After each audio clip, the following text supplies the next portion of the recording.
სალამი, მოგესალმებით. ვაგრძელებთ Warren Wiersbe-ის ბიბლიური კომენტარების ქართულ ენაზე ატვირთვას. ჩვენ ახლა გუშინ განვიხილეთ მერვე ნაწილი ძველი აღთქმიდან, ახლა მათეს სახარებიდან ახალი აღთქმიდან განვიხილავთ მერვე ნაწილს, რომელიც მოიცავს მათეს მეათე თავს. Warren Wiersbe-მ ეს დაასათაურა მეფის ელჩები. იცით, მოციქულების მოხმობა არის და ნება მიბოძეთ როგორც შეგვერდით, წაგიკითხოთ ბიბლიის ის თავიც, რომ უფრო გაგიადულდეთ თქვენ თუ რაზეა საუბარი და თუ ვინმე კიდევ გვერდზეც დაიდებს გადაშლილ ბიბლიას, მე მგონი ამითი უფრო წაადგება მას. მათეს სახარება თავი 10. მოუწოდა თავის 12 მოწაფეს და მისცა მათ ძალაუფლება არაწმინდა სულებზე, რომ განედევნათ ისინი და განეკურნათ ყოველგვარი სენი და ყოველგვარი უძლურება. აი 12 მოციქულის სახელები. პირველი სიმონი, პეტრე წოდებული და ანდრია მისი ძმა, იაკობ ზებედეს ზედა, მისი ძმა იოანე, ფილიპე და ბართოლომე, თომა და მებაჟე მათე, იაკობ ალფეს ზედა, ლებეოსი, რომელსაც თადეოზი ეწოდა, სიმონ კანანელი და იუდა ისკარიოტელი, რომელმაც გასცა იგი. ეს 12 გაგზავნა იესომ, უბრძანა და უთხრა: წარმართა გზაზე არ იაროთ და სამარიელთა ქალაქში არ შეხვიდეთ. არამედ წადით ისრაელის სახლის დაკარგულ ცხრებთან. როდესაც მიხვალთ, იქადაგეთ, რომ მოახლოვდა ცათა სამეფო. სნეულნი განკურნეთ, მკვდრები აღადგინეთ, კეთროვანი განწმინდეთ, ეშმაკები განდევნეთ, უსასყიდლოდ მიგიღიათ და უსასყიდლოვე გაეცით. ნუ წაიღებთ თან ნურც ოქროს, ნურც ვერცხლს, ნურც სპილენძს თქვენი სარტყელებით. ნურც აბგას გზაში, ნურც ორ სამოსელს, ნურც ფეხსაცმელს, ნურც ხელჯოხს, რადგან ღირსია მშრომელი თავისი საზრდოსი. რომელიმე ქალაქში ან სოფელში რომ შეხვალთ, გამოიკითხეთ ვინ არის იქ ღირსეული და იქ დარჩით, ვიდრე გამოხვიდოდეთ. სახლში შესვლისას მიესალმეთ მას და თქვით: მშვიდობა ამ სახლს. და თუ ღირსი იქნება სახლი, მიუვა მას თქვენი მშვიდობა, ხოლო თუ არ იქნება ღირსი, თქვენვე დაგიბრუნდება თქვენი მშვიდობა. ხოლო ვინც არ მიგიღებთ და არც თქვენ სიტყვებს მოისმეს, მაშინ სახლიდან ან ქალაქიდან გამოსვლისას ჩამოიბერტყეთ თქვენი ფეხიდან მტვერი. ჭეშმარიტად გეუბნები თქვენ, სოდომისა და გომორას მიწას უფრო გაუადულდება განკითხვის დღეს, ვიდრე იმ ქალაქს. აჰა, გზავნით თქვენ, როგორც ცხრებს გელთა შორის. მაშინ ყავით გონიერნი, როგორც გველნი, ან ასპიტნი ზოგ თარგმანში აიცით ხომ, და უმანკონი, როგორც მტრედნი. უფრთხილდით ადამიანებს, ვინაიდან ისინი გადაქცემენ სამჟავროებს, თავიანთ სინაგოგებში გაგშოლტავენ. გამგებლების და მეფეების წინაშე მიგიყვანენ ჩემს გამო, მათთვის და წარმართათვის დასამოწმებლად. ხოლო თუ გადაქცემენ, ნუ იდარდებთ, რა თქვათ, ან რა ვთქვათო. ან როგორ თქვათო. რა ვთქვათ, ან როგორ თქვათო, რადგან მაშინ მოგეცემათ, რაც უნდა თქვათ, რადგან თქვენ კი არ ილაპარაკებთ, არამედ თქვენი მამის სული ილაპარაკებს თქვენში. ძმა ძმას გადასცემს სასიკვდილოდ და მამა შვილს. შვილები მშობლების წინააღმდეგ გავდღებიან და დახოცავენ მათ. ყველასგან მოძულებული იქნებით ჩემი სახელის გამო, ბოლომდე მოთვენი კი გადარჩება. როცა ერთ ქალაქში დევნას დაგიწყებენ მეორისაკენ გაიქეცით, ჭეშმარიტად გეუბნები თქვენ, ვერ მოასწრებთ ისრაელის ქალაქების შემოვლას, რომ ძე კაცისა მოვა. მოწაფე მოძღვარზე მეტი არ არის, არც მონაა თავის ბატონზე მეტი. მოწაფისათვის საკმარისია ისეთი იყოს, როგორც მისი მოძღვარი და მონისათვის, როგორც მისი ბატონია. თუ სახლის პატრონს ბელზებული უწოდეს, მით უმეტეს მისი ოჯახის წევრებს. ხო და ნუ გეშინიათ მათი, ვინაიდან არაფერია დაფარული, რომელიც არ გაცხადება და საიდუმლო, რომელიც არ გამჟღავდება.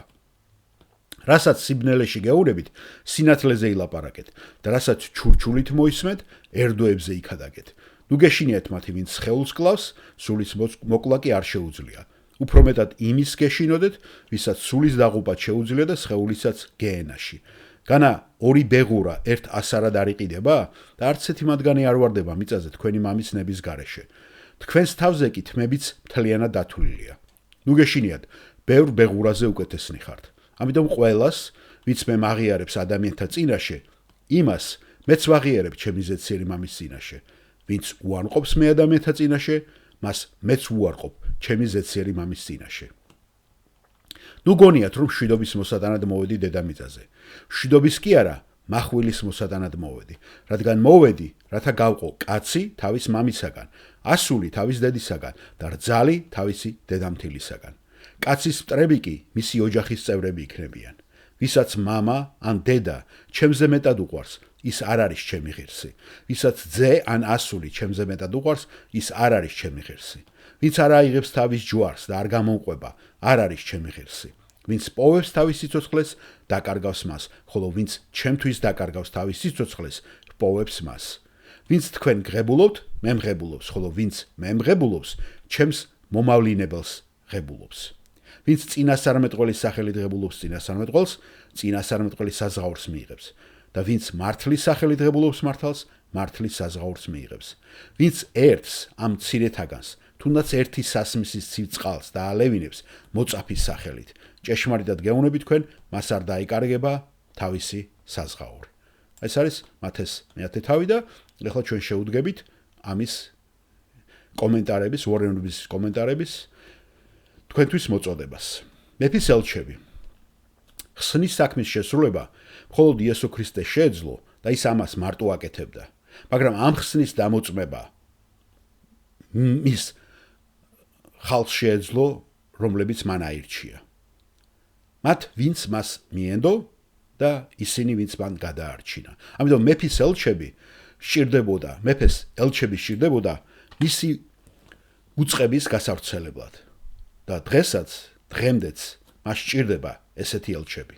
გახსოვთ ესაიას მე-6 თავში, მერვე თავში, როდესაც ესაია წარსდგება ტაძარში, იქ ამბობს ღმერთი: ვინ გავგზავნო და ვინ წავა ჩვენთვის?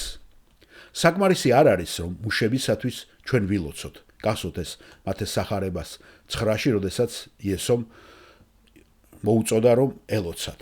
ჩვენ ასევე უნდა გავამზადოთ და შევთავაზოთ საკუთარი თავი მას მისი მსახურებისათვის. სანამ იესო თავის ელჩებს მსახურების გასაგზავნად გზავნიდა, მან წაახალისა კიდევაც და მოამზადა ისინი ამისათვის. ამ ქადაგებაში მეფეს რაღაც ჰქონდა სათქმელი ყველა თავის მსახურისათვის. ეს იყო როგორც წარსულში, რომელიც შესრულდა უკვე მოციქულების აწმყოსათვის, ჩვენთვის და მომავალში, როცა კიდე იქნება დიდი ევანგელიზაცია. თუ ამ ფაქტს არ ვაღიარებთ, ეს მისი გზავნილი ძალიან უიმედოდ და ძალიან ისეთი უფერული გამოჩნდება. პირველი ქვეთავი ესე დაასათაურა: წარსული მოციქულის ინსტრუქციები. ეს გადმოცემულია ამ მეათე თავის 1 და 15 მუხლებში, ჩვენ წავიკითხეთ და ეხლა გზადაგზა ყოველ მუხლს განიხილავს უორენ ურბისი. სიტყვა მოწაფე არის მოსწავლე, რომელიც მიყვება მასწავლებელს და სწავლობს მის სიბრძნეს. იესოს ყავდა მრავალი მოწაფე, რომელთაგანაც ზოგიერთი უბრალოდ მოქცეული იყო, ზოგი კი ჭეშმარიტად მოქცეული. ამას გვიდასტურებს იოანეს სახარება 6:66. ამ დიდი ჯგუფიდან მინდევრების ამ დიდი ჯგუფიდან იესომ ამოირჩია 12 კაცისაგან შემდგარი მცირე ჯგუფი და მან მოციქულები უწოდა. ეს სიტყვა მომდევნარეობს ბერძნული სიტყვიდან აპოსტელო, რაც ნიშნავს დავალებით გაგზავნილს. ბერძნები მას იყენებდნენ მეფის პირადი წარმომადგენლებისათვის, ანუ ელჩებისათვის, რომლებიც მეფის უფლებამოსილებით მოქმედებდნენ. მეფის ელჩების დამცირება დაუმორჩილებლობის საფრთხის წინაშე დგომას ნიშნავდა. ადამიანს გარკვეული კვალიფიკაციები უნდა ქონოდა, რათა ის ყოფილიყო ცნობილი ქრისტეს მოციქულად. მას უნდა ენახა აღმდგარი ქრისტე, ამას გადმოგცემს 1 კორინთელთა 9 თავში პავლე მოციქული. ასევე ქონოდა მასთან ურთიერთობა მოციქულთა საქმეები 1 21-22. ის უფალს უნდა აერჩია ეფესელთა 4:11. მოციქულებმა ეკლესიის საფუძველი ჩაუყარეს ეფესელთა 2:20 და შემდეგ წავიდნენ საქადაგებლად. მიუხედავად იმისა, რომ ყველა მორწმუნე მეფის წარმომადგენლად არის გამოგზავნილი, იოანეს 17:18-20-21. დღეს არც ერთ მორწმუნეს არ შეუძლია გულწრფელად თქვას, რომ მოციქულია.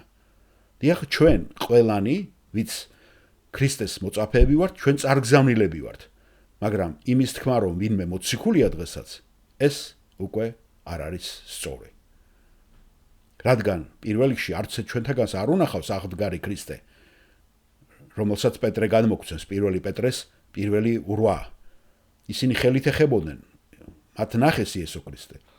ამ მოციქულებს ქრისტესგან მიეცათ განსაკუთრებული ძალა, სასწაულ მოქმედება, უფლებამოსილება ამ სასწაულების მოხდენისათვის. ეს სასწაულები მათი ოფიციალური რწმუნებულობის ერთგვარი ნაწილი იყო. ამას გადმოგცეს მოციქულთა საქმეების 2:43, 5:12, მეორე კორინთთა 12:2, ებრაელთა წერილი 2:1-4. იმიტომ რომ ისინი კურნავდნენ ამატყოფებს და გაითვალისწინოთ რომ ეს მოიცავდა ყველანაირ დაავადებას. ისე კი არა რაღაცა საეჭვოს. იგივე სასწაულებს, რასაც იესო აკეთებდა. განწმინდავდნენ კეთროვებს, აძევდნენ დემონებს და მკვდრებსაც კი აღადგენდნენ. გახსოვთ ეს პავლემაც და პეტრემაც გააკეთა. ეს 4 მსახურება პარალელურად ეხებოდა იესოს მიერ მათესახარების მერვე და მეცხრე თავებში აღსრულებულ სასწაულებს. ცალსახად მოციქულები წარმოადგენენ მეფეს და აფართოებდნენ გარკვეულწილად მის საქმეს. ქრისტეს მიერ ამ 12 კაცისათვის დავალებული დავალება ჩვენი დღევანდელი დავალება არ არის. ესე ჩვენ არ უნდა მივიღოთ ის მითითებები, რომ დღეს ჩვენს გვეხება. მან ისინი მხოლოდ ისრაელის ხალხს გაუგზავნა. გახსოვთ, ჯერ იუდაველებისთვის იყო ხსნა და ეს ისტორიული ნიმუშია, რადგან ხსნა იუდეველთაგანაა, იოანეს სახარება 4:22, სამარიტელ დედაქალაქთან როცა იესო ლაპარაკობს. ამ 12-მა ელჩმა სამეფოს მოსვლა გამოაცხადა, ისევე როგორც იოანე ნათლისმცემელმა, მათესახარებაში 3:2 და თავად იესომაც, მათესახარება 4:17. სამწუხაროდ ერმა უარყო როგორც ქრისტე, ასევე მისი ელჩებიც და მათ სამეფო წაერთვათ. ამას გვეუბნება უკვე მათესახარება 21:43. მოციქულები სხვების სტუმართ მოყვარეობაზე იყვნენ დამოკიდებული, როდესაც ქალაქიდან ქალაქში სახურობდნენ. იმ დროს ქალაქისათვის სტუმრის უარყოფა ეტიკეტის დარღვევა იყო, თუმცა ელჩები მხოლოდ მათთან უნდა დარჩენილყვნენ, ვინც ღირსეული იყო. მათთან ვინც ენდობოდა ქრისტეს და იღებდა მის მშვიდობასა და პატიების უწყებას. მოციქულები კომპრომისზე არ უნდა წასულიყვნენ. თუ ქალაქი უარყოფდა მათ სიტყვებს, მათ უნდა გაეფრთხილებინათ ხალხი და დაეტოვებინათ ეს ადგილი. ტვრის ჩამობერტყვა კი გახსოვთ, განკითხვის აქტი იყო. ამას გვეუბნება მოციქულთა საქმეები 13:51. ჩვენ არ ვიცით, რამდენ ხანს გაგრძელდა ეს ევანგელისტური კამპანია.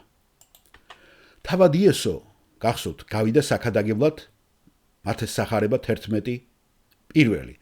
მოგვიანებით კი მოციქულები დაბრუნდნენ მასთან და მოუთხრეს ამის შესახებ. ამას ლუკა გადმოგცეს მე-9 თავში.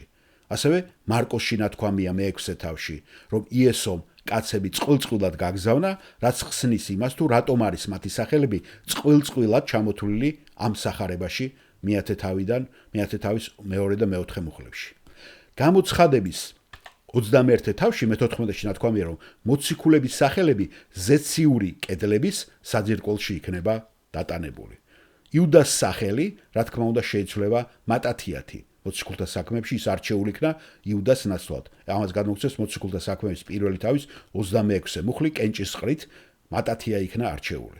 მიუხედავად იმისა, რომ შეიძლება ვისწავლოთ ამ აბზაში მოცემული სულიერი პრინციპებიდან, ეს მითითები ჩვენ არ უნდა გამოვიყენოთ დღევანდელ ჩვენ ცხოვრებაში.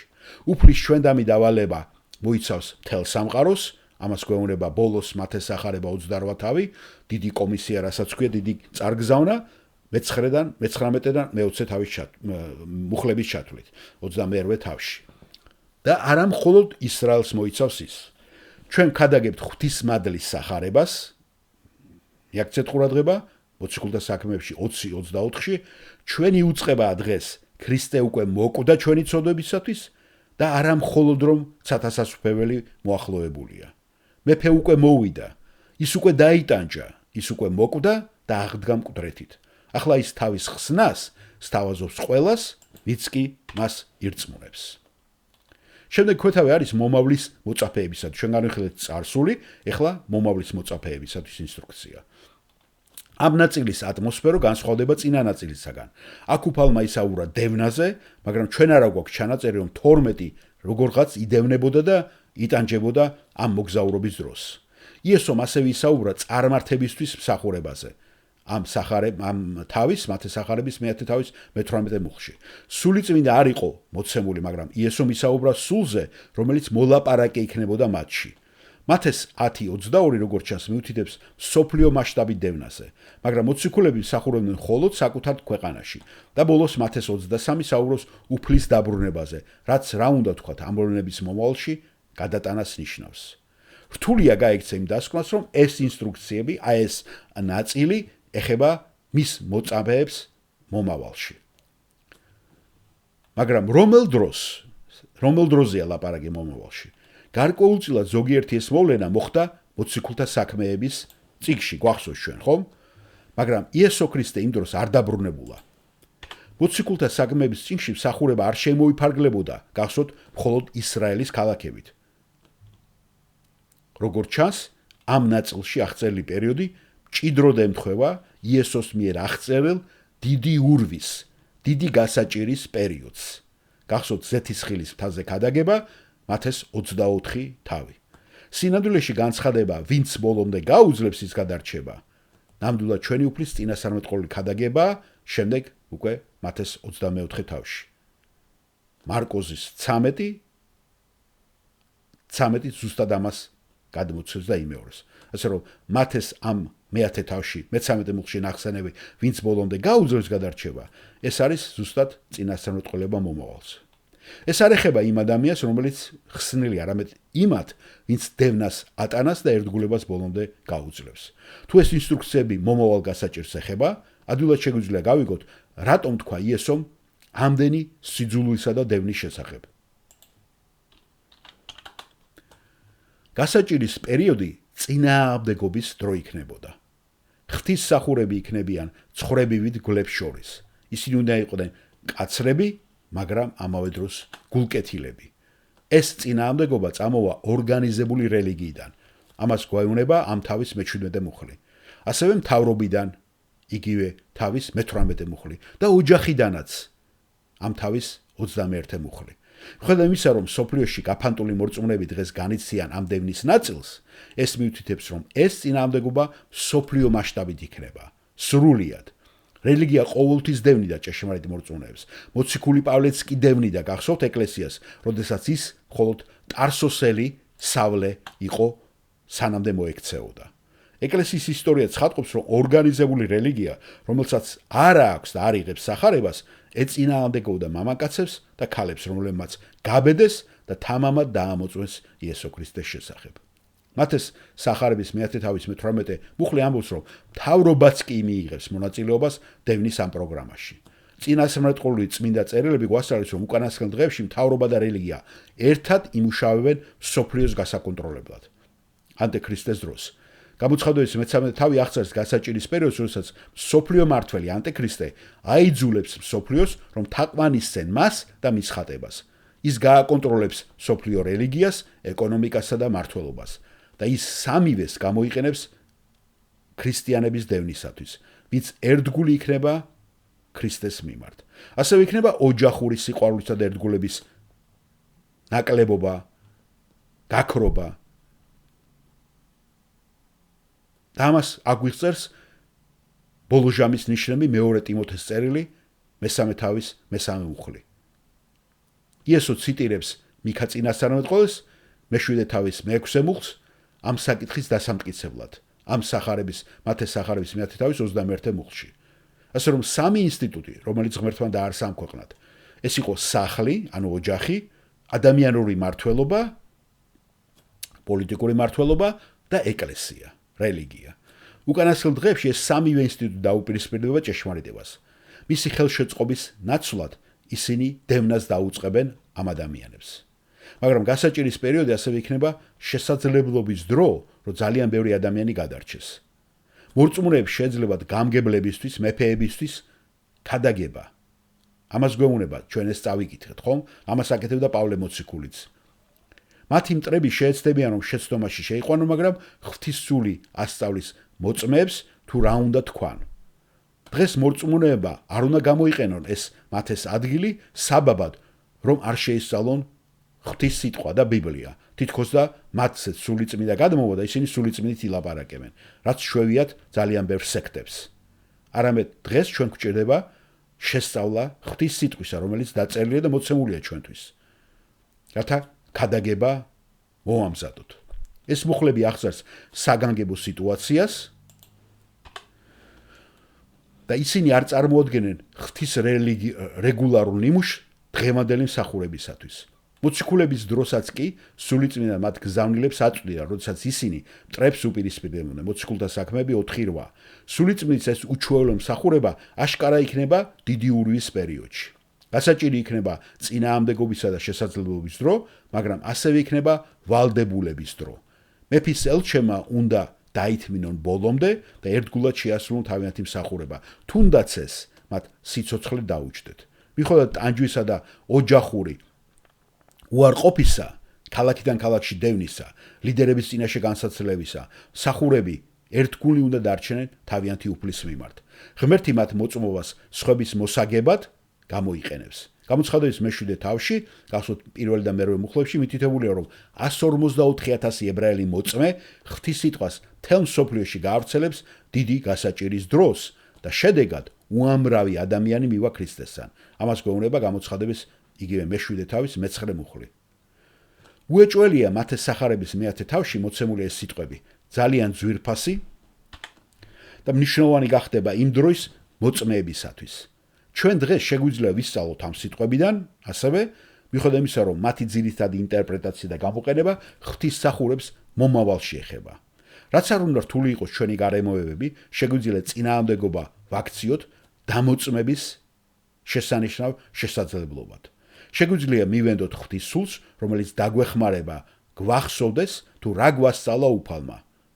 იოანეს სახარება 14:26. გახსოვთ იესო როდესაც ელაპარაკება საიდუმლო სერობისას თავის მოწაფეებს. გაქცევისა და უფრო ადვილი ადგილის ზიების ნაცვლად ჩვენ შეგვიძლია ბოლომდე გაუძლოთ იმის ცოდნით, რომ ღმერთი ჩვენს დაგვეხმარება და ჩვენს გადაუღარჩენს დღევანდელ დღესაც. ეხლა ბოლო არის ინსტრუქცია აწყო მოწაფეებისათვის, ანუ ჩვენთვის. ამას უკვე გადმოვცეს ამ მათეს სახარების მე-10 თავის 24-დან 42 მუხლების ჩათვლით. მიუხედავად იმისა, რომ ამ ნაწილში მოცემული ჭეშმარიტება ეხება ღვთის მსახურებს ბიბლიური ისტორიის ნებისმიერ პერიოდში, როგორც ჩანს, მათ განსაკუთრებული მნიშვნელობა აქვთ დღევანდელი ეკლესიისათვის. ხაზგასმა, გასვოთ ნუ გეშინია მათეს სახარების ამ მე-10 თავში არის სამჯერ მოცემული 26 მუხლი, 22 მუხლი და 31 მუხლი. ქრისტეს მიერ განხილული კონკრეტული შიში ახსნილია მათეს ამ სახარების ამ ნაწილის მე-10 თავის 32 და 33 მუხლებში. ქრისტეს აღიარების შიში ადამიანების წინაშე ღიად ეს არის, რომელსაც დღეს ძალიან ბევრი განიცდის. ჩვენ ვიცით, რომ ღმერთს არ აქვს არანაირი საიდუმლო სახურება. ქრისტეს წვენის საჯაროდ აღიარება არის ჭეშმარიტების ხსნის ერთ-ერთი დასტური. ამას გვეუბნება რომაელთა წერილის მე-10 თავის მე-9 და მე-10 მუხლები. რამდენიმე მიზეზი აჩვენებს თუ რატომ არ უნდა გვეშინოდეს ქრისტეს ღიად აღიარებისა. მოდით განვიხილოთ ეს მიზეზები, რომლებიც ჩვენ გვხვდება მათეს სახარებაში. ტანჯვა მოსალოდნელია. ამას გვეუბნება 24-25 მუხლები. ადამიანები დევნიდნენ იესო ქრისტეს, როდესაც ის დედამიწაზე მსახურობდა, მაშ რატომ არ უნდა დაიწყონ ჩვენი დევნა? ჩვენ რა განსხვავებულები ვართ? ჩვენ მისი მოწაფეები ვართ და მოწაფე მოძღვარზე დიდი ვერ იქნება. მათ თქვეს, რომ იესო სატანასთან იყო კავშირში, ბელზებულთან. ეს არის ნეხვის მბრძანებელი. ან ნეხვის სახლის ბრძანებელი. ამიტომ ისინი იგივე სიტყვიან მის მიმდევრებზეც. თუმცა ჩვენ უნდა ჩავთვალოთ, რომ მასთან ერთად ეს ტანჯვა, ეს ძალიან დიდი პრივილეგია. გახსოვთ მოციქულთა საქმეები 5:41, ფილიპელთა წერილი 3:10. ეს დიდი პრივილეგია ჩვენთვის. შემდეგი არის ღმერთი ყველაფერს გაანათებს. ქრისტეს განაცხადებს. ყველაფერს ცხადს გახდის.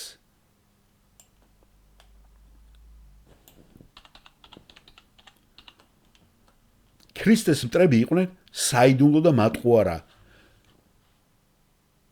ქრისტეს მტრები იყენებდნენ საიდუმლო და მატყუარა ხერხებს სახარების წინააღმდეგ საბრძოლოდ.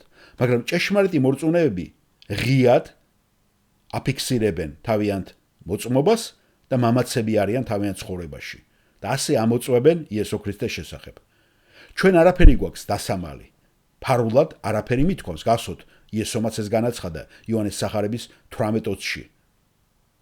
ცრუ მოწმეება იცურეს იესოს შესახებ მისი განსაცდელის დროს, მაგრამ ღმერთმა იზრუნა, რომ სიმართლე გამოჩენილიყო. ჩვენ არაფერს არ უნდა გვეშინოდეს, რადგან ერთ დღესაც უფალი გამოვალეს ადამიანთა გულების საიდუმლოებს, რომელთა წერილის მეორე თავის მე-16 მუხლი და გამოავლეს მათ და განსჯის კიდევაც მათ. ჩვენი ამოცანა არ არის ადამიანების სიამოვნება და ვასიამოვნოთ მათ ყურებს, არამედ ღვთის უწყების უცვლელად გამოცხადება. ადამიანების ამჟამინდელი სამჟავრო ჩვენ არ გვაშინებს, რადგან ჩვენ ცხოვრობთ ღვთის მომავალი სამჟავროს შუქზე. შემდეგი მუხლი არის ჩვენ მხოლოდ ღმერთის გვეშინია. ადამიანებს მხოლოდ სხეულის მოკლა შეუძლიათ და თუ ასე მოიქცევიან, მორწმუნე სული უფალთან მიდის პირდაპირ მის სახლში. მაგრამ ღმერთს შეუძლია გაანადგუროს როგორც სხეული, ასევე სული მარადიულად ჯოჯოხეთში. რა თქმა უნდა, ღმერთი არასოდეს დაგმობს საკუთარ შვილებს. ამას გვეუბნება იოანეს სახარებაში იესო მე-5 თავის 24 მუხლში და ასევე რომაელთა წერილის 8:1. მარტინ ლუთერმა ეს შეშმარიტება მაშინ დაინახა, როდესაც დაწერა: დათმეთ ქონება, დათმეთ ნათესავები, ეს მოკვდავი სიცოცხლეც კი, სხეული, რომელსაც შეიძლება რომ მოკლან. ღვთის შეშმარიტება კი რჩება და მისი სამეფო მარადიულია.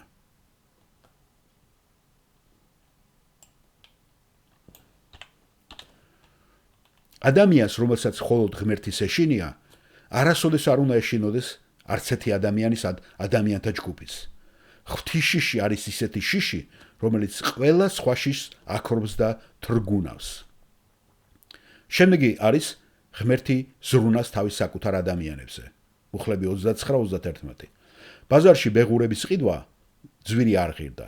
თუ ამ მუხლებს შეადარებთ ლუკას მე-12 თავს მე-6 მუხლს, აღმოაჩენთ, რომ ბეღურები იმდენად იაფი იყო, რომ გამყიდველი ორს ერთად ყიდიდა. მაგრამ მამამ იცის, როდის ვარდება ბეღურა მიწაზე და მამაც იქ არის. და თუ ღმერთი ზრუნავს ბეღურებზე ასეთი საოცარი გზით, განა ის არ იზრუნებს თავის საკუთარ შვილებზე, რომლებიც მას ემსახურებიან, ის ნამდვილად და უდაოდ იზრუნებს მათაც. ღმერთისათვის ჩვენ ბევრ ბეღურაზე უფრო ძვირფასები ვართ. ღმერთს აინტერესებს ჩვენი ცხოვრების ყველა დეტალი. ჩვენს თავზე თმებიც კი დათვლილია. არა დათვლილია ჯამში, არამედ ინდივიდუალურად.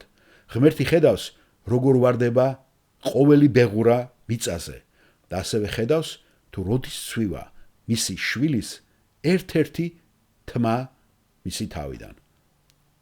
როდესაც ის იცავს თავისას, ის იცავს მათ თმის ღერის დათვლამდეც. ლუკას სახარება 21:18. არ არის საჭირო რომ გვეშინოდეს, როდესაც ღმერთი ასეთ საოცარ ზრუნვას იჩენს ჩვენდამი. შემდეგი არის ქრისტე პატივსცემს მათ, ვინც მას აღიარებს. მუხლები 22-23. მისი აღიარება გაცილებად მეტ ნიშნავს, ვიდრე პირით განცხადების გაკეთება. ეს ასევე ნიშნავს ამ განცხადების სიცოცხლის დადასტურებასაც. ერთია თქვა იესო ქრისტე არის უფალი და მეორე მისანდმი მინებება, მორჩილება და მისთვის თავის განწირვა. ჩვენი სიარული ქრისტეში და ჩვენი ლაპარაკი მასზე ეს ერთი უნდა იყოს. ზეცაში იესოს ორი განსაკუთრებული მსახურება აქვს ახლა. ის არის როგორც ჩვენი მღვდელმთავარი და ის გვაძლევს მადლს, რათა ცოდვისაგან დავიცვათ თავი. როგორც ჩვენი დამცველი, ის პატიობს და გვაბრუნებს ჩვენ უკან, როდესაც ჩვენ ცოდათ. ამას გვეუბნება ზუსტად 1 იოანეს წერილი, მეორე თავის 1 და მეორე მუხლები. მისი ზეციური შუამავლობის დამსახურება ჩვენ ერთგულებაზე არ არის დამოკიდებული ჩვენზე, რადგან ის ერთგულია მაშინაც კი, თუ ჩვენ ვერ ვიქნებთ იმისადმი ერთგული. მეორე ტიმოთე, მეორე თავი 12:13. მაგრამ მისი ზეციური მსახურების სარგებელი მათვისაა, ვინც მისი ერთგულია. როდესაც ქრისტე გვაღიარებს მამის წინაშე, ის ჩვენთვის უზრუნველყოფს ჯვარზე მისი სხოლშეწირვის საქმის სარგებელს. მაგრამ როდესაც ის უარყოფს ჩვენ მისი მამის წინაშე, მას უკვე აღარ შეუძლია ამ მადლის გაზიარება ჩვენთვის. ასე რომ ბრალი ჩვენია და არა მისი. მაგრამ საქმე კიდევ სხვა რამეშია. ერთ დღეს ჩვენ წარდგებით მის სამჯაროს წინაშე, სადაც ჯილდოების განაწილება მოხდება. ამას გვეუბნება მეორე კორინთელთა წერილის მე-5 თავი რომელთა წერილი 14:10. თუ ჩვენ უარყავით იგი, ჩვენ დავკარგავთ ჯილდოებს და მისი სიხარულის პასუხს ჩვენზე. რა თქმა უნდა, ყველას, ვინც უარყოფს მას დედამიწაზე, შეიძლება ეპატიოს. გახსოვთ, პეტრემ 3-ჯერ უარყო უფალი და ეპატია და აღდგა. შემდეგი ქვეთავი არის, ჩვენ არ შეგვიძლია თავი ავარიდოთ კონფლიქტს. 34-39 მუხლები. როგორც კი ჩვენ იესო ქრისტესთან იდენტიფიცირებას მოვახდეთ და მას ვაღიარებთ, ჩვენი ზეციური სულიერი ომში ვებმევით და მისი ნაწილი ხდებით. ჩვენ არ დაგვიწყია ეს ომი, არამედ თავად ღმერთმა ომი გამოუცხადა სატანას. გახსოვთ დაბადების წიგნის მესამე თავის 15 მუხლი. იმ ღამეს, როდესაც ჩვენ უფალი დაიბადა, ანგელოზებმა გამოაცხადეს შვიდობა დედამიწაზე. ამას გადმოგცემს ლუკას ახარება მეორე თავი 14 მუხლი. მაგრამ იესო როგორც ჩანს, აქ ჩვენ გვეუბნება, რომ უარყოფს ამ ჭეშმარიტებას. მე არ მოვედი შვიდობის მოსატანად, מחვილის მათეს ახარება 10:34. ისრაელს რომ მიეღო იგი, ის მათ შვიდობას მისცემდა, მაგრამ მისმა ხალხმა უარი თქვა თავიანთ უფალზე და შედეგად მივიღეთ מחვილი. შვიდობის ნაცვლად შვიდობა დედამიწაზე არის შვიდობა ცათაშინა. ლუკას ახარება 19:38. მან დაამყარა შვიდობა თავისი ჯვრის სისხლით, კოლოსელთა წერილი 1:20, რათა ადამიანები შეერიგებინა ღმერთთან და ერთმანეთთან. მორწმუნეს კონფლიქტისაგან თავის დაღწევის ერთადერთი გზა ქრისტეს უარყოფა და თავის მოწვევის კომპრომისზე წასვლა. რაც აუცილებლად ცოდვის შადენის ტოლფასია. მაშინ მორწმუნე ომში ვეღარ იქნება ჩართული. ჩვენ არასწორად გვიგებენ და გვდევნიან ჩვენთან ყველაზე ახლობლებიც კი. მაგრამ არ უნდა დაუშვათ, რომ ამან გავლენა მოახდინოს ჩვენს მოწმობაზე. მნიშვნელოვანია, რომ იესოს გულისათვის და სიმართლისათვის ჩვენ ვიტანჯოთ და არა იმიტომ, რომ ჩვენ თვითონ გვიჭირს ასეთ ახლობლებთან ცხოვრება. არსებობს განსხვავება, როცა ადამიანები ჯვრის წინაშე ცოდავენ, გალატელთა წერილი 5:11. და განსხვავება და მეორე, როცა შეურაცხყოფას მხოლოდ ქრისტეებს აყენებენ. ერთია მიაყენო შეურაცხყოფა და სოდო ჯვრის წინაშე და მეორე ადამიანების წინაშე. გასოთ იესოც ამბობდა ამაზე, რომ არავის არ ეპატიებდა სულიწმინდის გმობა და მისი როგორც ზეკაცისა ეპატიებოდა. თითოეულმა მორწმუნემ ერთხელ და სამუდამოდ უნდა მიიღოს გადაწყვეტილება, რომ უაღრესად შეიყვაროს იესო ქრისტე, აიღოს თავისი ჯვარი და გაყვეს ქრისტეს. მათეს სახარების ამ თავში, მეათე თავში 37 მუხლში მოხსენებულია სიყვარული არის მოტივი, რომელიც ჯვრის ტარებას უკავშირდება. და ჯვრის ტარება ანიშნავს ყელზე მის ჩამოკიდებას, ან ავტომობილზე სტიკერების დაკვრას. ეს ნიშნავს ქრისტეს აღიარებას და მის მორჩილებას სირცხვილისა და ტანჯვის მიუხედავად. ეს ნიშნავს ყოველდღიურად საკუთარი თავის სიკვდილს. თუფალი ჩვენთვის ჯვარზე წავიდა, ყველაზე მინიმუმი, რაც ჩვენ შეგვიძლია რომ გავაკეთოთ, არის მისთვის ჯვრის ტარება. მათეს სახარების მეათე თავის 39 მუხლი მხოლოდ ორ ალტერნატივას გვთავაზობს. შევინარჩუნოთ ჩვენი სიცოცხლე, ან კიდე გავწიროთ ის. არ არსებობს რაიმე შუალედური. თუ ჩვენ დავიცავთ ჩვენს ინტერესებს, ჩვენ დავმარცხდებით. თუ საკუთარი თავისთვის მოკვდებით და მისი ინტერესებისთვის ვიცოცხლებთ, ჩვენ უკვე გამარჯვებული გამოვდივართ. რადგან სულიერი კონფლიქტი გარდაუვალია ამ სამყაროში. რატომ არ უნდა მოვკვდეთ საკუთარი თავისთვის და არ მივცეთ ქრისტეს საშუალება, რომ მოიგოს ეს ბრძოლა ჩვენთვის და ჩვენში? ბოლოს და ბოლოს, ნამდვილი ომი, ეს ხომ ჩვენი სულიერი, შინაგანი ომია. სხვერპლის გაღება ჩვენი ეგოს წინააღმდეგ. შემდეგ ქვეთავი არის, ჩვენ შეგვიძლია ვიყოთ კურთხევა სხვებისათვის. მუხლები 40-42. ყველა არ უარყოფს ჩვენ მოწმობას. არიან ისეთების, ვინც მიგვიღებს და კურთხევას იღებს ამით. ბოლოს და ბოლოს ჩვენ ვართ მეფის ელჩები. ჩვენი მეფე იზრუნებს, რომ ისინი დაჯილდოვდნენ თავიანთი ქმედებებისათვის. როდესაც ხალხი გვიღებს, ისინი მიესალმებიან მეფეს, რადგან ჩვენ ვართ მისი წარმომადგენლები. წაიგითხეთ მეოთხე მეფეთა თავი მეათე ამ მაგალითისათვის თუ რა ხდება, როდესაც ხალხი ცუდად ექცევა მეფის ელჩებს. აქ აღწერილი არის ის თუ როგორ იძიებს უფალი შურს იეხუს ხელით ახაბის სახლზე და როგორ ხოცავს მეფის მიერ გამოგზავნილ მოციქულებს, ანუ იგივე ელჩებს, რაც ძალიან ადრე ელია წინასწარმეტყველა ახაბის სახლზე. მიუხედავად იმისა, რომ კურთხევა ავტომატიური არ არის, ეს ყველაფერი დამოკიდებულია მაინც მასპინძლის მიღებაზე და დამოკიდებულებაზე. თუ ის მიიღებს ელჩს, როგორც წინასწარმეტყველს, ღვთის წარმომადგენელს, მაშინ ის იღებს ერთ ჯილდოს. თუ ის მიიღებს მას მხოლოდ მართალკაცად, აქ კიდევ არის განსხვავებული ჯილდო. მაგრამ ცივი წყლის ჭიქაც კი რომ მიაწოდოს, ხომ, სულით მიწოდებული, მას საკუთარი ჯილდო მოაქვს. ასე რომ გაითვალისწინეთ, რომ ამობოლო ნაწილის თემაა მოწაფეობა და არა შვილობა. ჩვენ ხვდებით ღვთისშვილები, როცა ქრისტეს ვიღებს რწმენით, მაგრამ ჩვენ მოწაფეები ხვდებით მაშინ, როდესაც ერთგულად მივყვებით მას და ვემორჩილებით მის ნებას. შვილობა არ იცვლება, მაგრამ მოწაფეობა იცვლება, როცა ჩვენ ქრისტესთან ერთად მივდივართ. არდა დღეს დიდი მოთხოვნილებაა ერთგული მოწაფეობის, მორწმუნეების, რომლებიც ისწავლიან ქრისტესგან და იცხოვრებენ მისთვის. და ამას ყველაფერს გაუზიარებენ სხვებსაც. ანუ იქადაგებენ მის სახარებას ადამიანებში. ეს კი გვაძლევს მათეს სახარების პირველი ძირითადი ნაწილის დასასრულს, რომელიც იყო მეფის გამოცხადება. ჩვენ ნახეთ მისი პიროვნება პირველი თავიდან მეოთხე თავში, მისი პრინციპები მეხუთედან მეშვიდე თავში და მისი ძალა მერვედან მეათე თავში. ესე დავამთავრეთ ეს ნაწილი, რომელიც წარადგენს მეფეს. ეხლა კი შემდგომ თავებში ჩვენ განვიხილავთ იმას, თუ როგორ უპასუხობს ისრაელის ერი ამ გამოცხადებას მეფისას. მადლობა მოსმენისათვის.